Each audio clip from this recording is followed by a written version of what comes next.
বাবা আয়ান, জি বাবা। কি করছিস বাবা? পাওয়ার কাট হয়েছে, ইলেকট্রিসিটি আসুক তারপর একটু পরে পড়তেছি। তোরা আজকালকার বাচ্চারা না, সামান্য কি লাইট চলে গিয়েছে তাতে এই অবস্থা। আমার গল্প শোন। তুই তো জানিস ছোটবেলায় আমরা অনেক গরিব ছিলাম।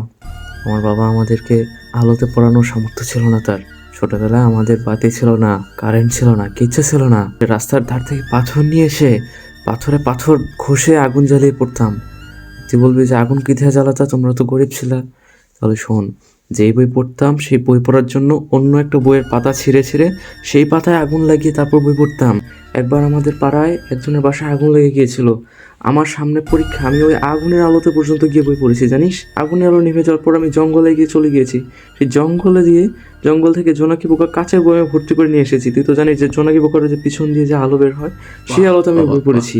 আমার একটা বন্ধু ছিল, ওই যে তোর সেলিম আঙ্কেল আছে না, ওই সেলিম আঙ্কেল কি করতো জানিস? বাসায় লাইট ছিল না, ও সিগারেট জ্বালিয়ে সিগারেটের আলোতে বই পড়তো। ওই যে তোর ডাক্তার আঙ্কেল, ওর বাসায় লাইট ছিল কিন্তু ও কি করতো, লাইটে পড়া হতো না, কারণ জানতো যে আমরা এইভাবে স্ট্রাগল করি। ওই জন্য রাস্তায় ল্যাম্পপোস্টের পাশে যায় ল্যাম্পপোস্টের নিচে পড়তো। তো সহজ না বাবা, দুনিয়াটা অনেক কঠিন, বুঝতে পেরেছিস? না না না না, সবই ঠিক আছে, আমি তোমার সব কথা বিশ্বাস করলাম, কিন্তু এই যে ল্যাম্পপোস্টের নিচে পড়া, এইটা আমার বিশ্বাস হলো না। তুমি চাপা ছাড়তেছো না বাবা? কই না, না তো।